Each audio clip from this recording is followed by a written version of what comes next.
Selamat malam teman-teman. Hari ini kami akan mempresentasikan topik mengenai algoritma SEO Code, pembelian tiket pesawat dan hotel.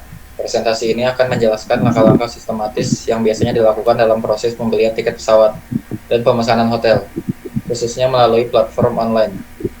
Adapun kelompok kami, yang pertama saya sendiri, Rehan Gufaranggoro, yang kedua Delano Ignatius Simbolon, yang ketiga Octavian Sinar Ramadan, dan yang keempat Rio De Stanggang. Baik, sebelum ke inti pembahasan, saya akan menjelaskan terlebih dahulu pendahulunya. C++ adalah bahasa pemrograman tingkat tinggi yang dikembangkan oleh Bjorn Stroustrup pada tahun 1980-an sebagai perluasan dari C. Bahasa ini menggabungkan kemampuan pemrograman berorientasi objek atau OOP dengan efisiensi tingkat rendah, menjadikannya ideal untuk aplikasi dengan performa tinggi seperti sistem operasi, game, dan perangkat tertanam dengan fleksibilitas pengguna yang luas. C++ tetap menjadi pilihan utama bagi banyak pengembang hingga saat ini. Selanjutnya, saya akan menjelaskan algoritma SEO Code pembelian tiket pesawat dan hotel. Baik, kita mulai dengan tiket pesawat. Dengan pembelian tiket pesawat. Untuk proses ini, langkah pertama adalah memilih platform. Kita bisa menggunakan aplikasi atau website online travel agent seperti Traveloka, Tiket.com, atau situs resmi maskapai penerbangan seperti Garuda atau Lion. Langkah berikutnya adalah mencari penerbangan. Di sini kita perlu memasukkan data seperti kota keberangkatan, tujuan, tanggal perjalanan, jumlah penumpang, dan kelas penerbangan. Setelah itu, kita akan melihat daftar penerbangan dan memilih yang sesuai berdasarkan waktu, harga, maskapai, atau maskapai. Jangan lupa memperhatikan data seperti bagasi, durasi transit, dan layanan tambahan lainnya.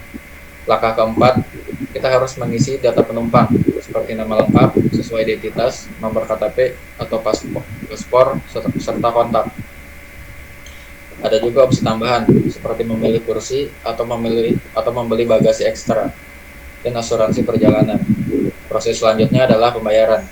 Di sini kita dapat memilih metode pembayaran yang tersedia seperti transfer bank, kartu kredit, e-wallet, atau pembayaran di minimarket.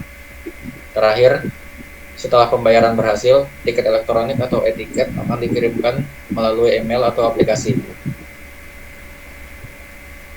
Selanjutnya adalah proses pemesanan hotel.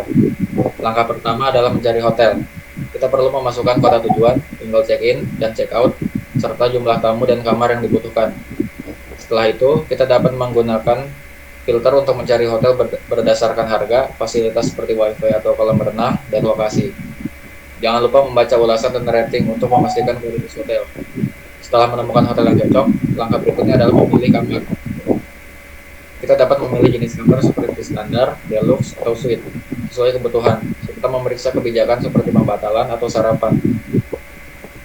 Langkah keempat adalah mengisi data tamu, seperti nama lengkap dan kontak.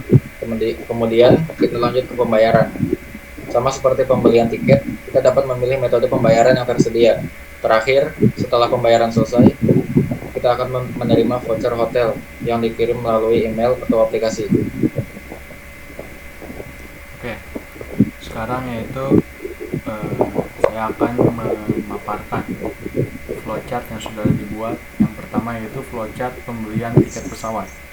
Ini yang mana pertama yaitu input detail penerbangan. Jadi masukkan dulu detail penerbangannya mau kemana. Setelah itu masukkan platform itu sudah dijelaskan tadi, masukkan kayak ke Traveloka bisa, Tiket.com bisa. Nah, terus di sini kita akan ketemu dual di sini, apakah tiket ini pulang pergi? Jika iya, berarti ini masuk proses lagi, ada lagi tambahan, masukkan tanggal pulangnya. Setelah itu cari daftar penerbangan, itu jika iya. Jika tidak, itu langsung ke cari daftar penerbangan. Setelah itu lanjut lagi ke pilih penerbangan dari daftar. Kan tadi udah cari ini daftar penerbangannya, sekarang pilih dari daftar itu. Setelah itu masukkan data-data penumpangnya, entah itu data untuk anak-anak atau untuk dewasa.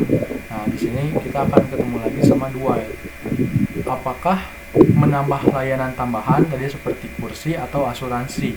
Jika iya, maka tambahin dulu layanan tambahannya. Setelah itu pilih metode pembayaran. Jika tidak, kita tidak memilih layanan tambahan, berarti langsung ke metode pembayaran. Metode pembayarannya gimana? Tadi bisa menggunakan transfer lewat bank dan lain-lain. Setelah melakukan metode pembayaran, yang selanjutnya dilakukan yaitu prosesnya. Sudah proses, yaitu kita akan ketemu dua lagi, yang dimana di sini ditanyakan apakah pembayarannya itu berhasil. Jika iya, maka akan langsung ke output. Sedangkan tidak, berarti itu akan balik lagi ke si metodenya, metode pembayarannya. Itu melewati proses lagi hingga pembayaran itu berhasil. Setelah itu ke output, keluarannya tuh berupa etiket atau elektronik tiketnya. Oke, next.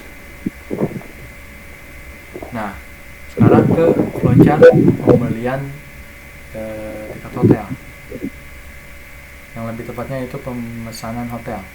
Yang pertama kita masuk dulu platformnya, bisa lewat online atau juga bisa langsung kita mendaftarkan diri ke hotel tersebut. Setelah masukkan pemesanannya. Setelah masukkan pemesanan, cari daftar hotelnya.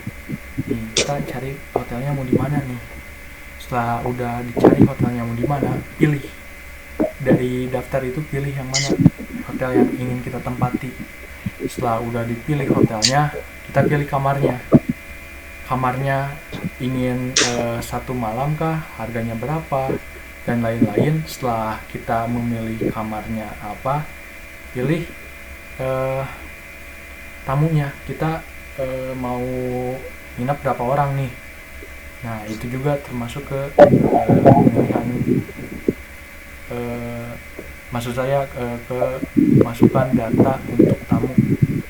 Sama seperti tadi juga, di sini ada proses pembayaran juga, yang dimana setelah pembayaran ini tuh ada proses, nanti ada ketemu lagi dual. Nah, di dual ini bakal ditanyain apakah pembayarannya berhasil atau tidak. Kalau misalnya iya, bakal langsung ke output. Sedangkan kalau misalnya tidak, itu bakal kembali lagi ke metode pembayarannya. Terus melewati proses hingga si pembayaran itu berhasil. Setelah itu nanti outputnya tuh keluar nih, voucher hotelnya. Next. Setelah algoritma Prescott dan flowchart sudah dijelaskan, sekarang kita masuk ke pemrograman yang dimana menggunakan bahasa C++. Berikut syntax code yang sudah saya buat pembelian tiket pesawat dan pemesanan hotel. Pada bagian pertama, pembelian tiket pesawat, itu ada struktur data flight. Struktur ini digunakan untuk menyimpan informasi terkait tiket pesawat. Ada origin, kota keberangkatan, destination kota tujuan, departure date tanggal keberangkatan, return date tanggal pulang, apabila jika tiket pulang pergi, passengers name nama penumpang, round trip indikator apakah tiket pulang pergi atau bolen, price harga tiket satu arah.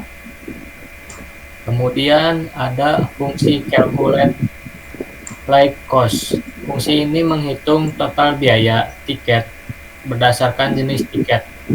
Jika tiket pulang pergi, maka total biaya adalah price kali 2. Jika hanya sekali jalan, total biaya adalah price. Kemudian fungsi input flight data. Fungsi ini menerima input dari pengguna untuk mengisi data tiket pesawat, yang dimana menanyakan asal, tujuan, tanggal keberangkatan, jenis tiket, pulang pulang pergi atau tidak, tanggal apabila jika ada, nama penumpang, dan harga tiket. Data ini disimpan dalam sebuah variabel flag.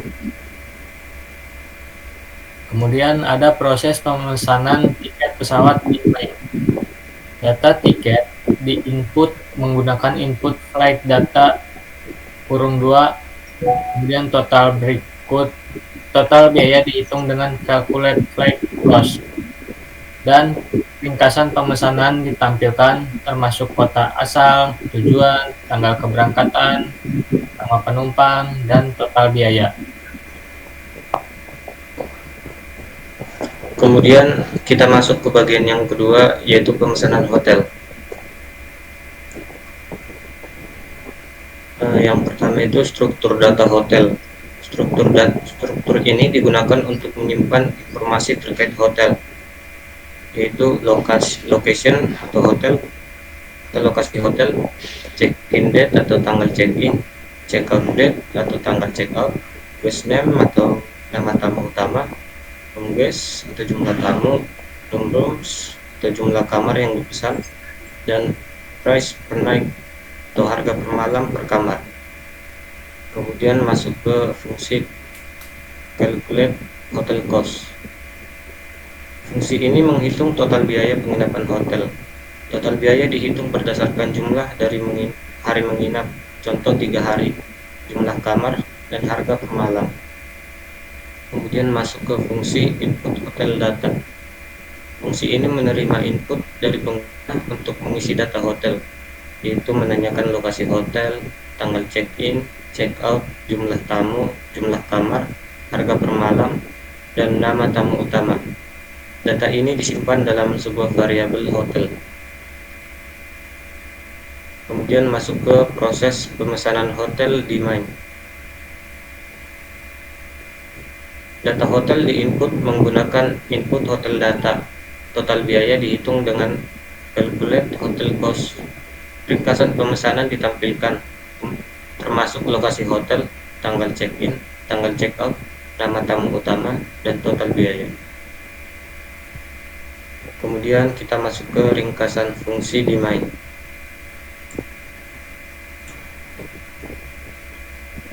Itu yang pertama, menu utama. Pengguna diberikan 3 pilihan, yaitu yang pertama pemesanan tiket pesawat, yang kedua pemesanan hotel, yang ketiga keluar. Kemudian masuk ke bagian branching atau switch.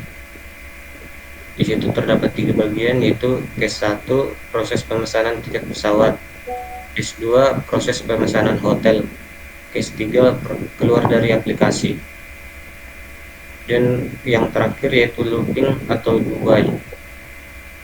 Program akan terus menampilkan menu sampai pengguna memilih opsi keluar.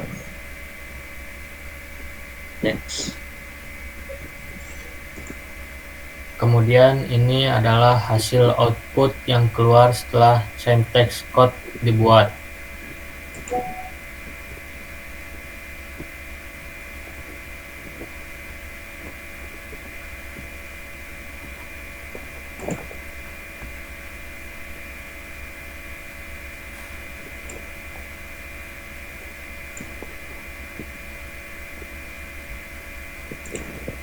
Oke, kesimpulan dari project yang kita buat yaitu yang pertama, penerapan konsep pemrograman. Proyek ini membuktikan pentingnya penerapan algoritma, pseudocode, dan flowchart sebagai awal dalam merancang sebuah sistem terstruktur dan efisien. Dan nomor 2 yaitu efisien proses pemesanan. Dengan menggunakan C++, sistem pemesanan tiket pesawat dan hotel dapat dibuat lebih cepat, akurat, dan fleksibel dalam menangani berbagai kebutuhan pengguna. Dan ketiga, manfaat untuk pengembang dan pengguna. Untuk pengembangnya, belajar bagaimana mengintegrasikan logika pemrograman dengan implementasi kode. Sedangkan bagi pengguna, mendapatkan pengalaman pemesanan yang sederhana dan praktis. Nomor 4, yaitu relevansi C++, di mana sebagai tingkat bahasa pemrograman yang tinggi dengan kemampuan tingkat yang rendah, C++ ini memberikan performa yang optimal, menjadikan alat yang sangat baik untuk proyek aplikasi lainnya. Dan yang terakhir yaitu peluang pengembangan. Sistem ini dapat dikembangkan lebih lanjut dengan menambahkan fitur seperti pembayaran online, pengelolaan data pengguna, dan integrasi dengan platform lain untuk meningkatkan pengalaman pengguna. Oke, next. Baik, sekian presentasi dari kami. Selebihnya mohon dimaafkan dan semoga bermanfaat, dan terima kasih.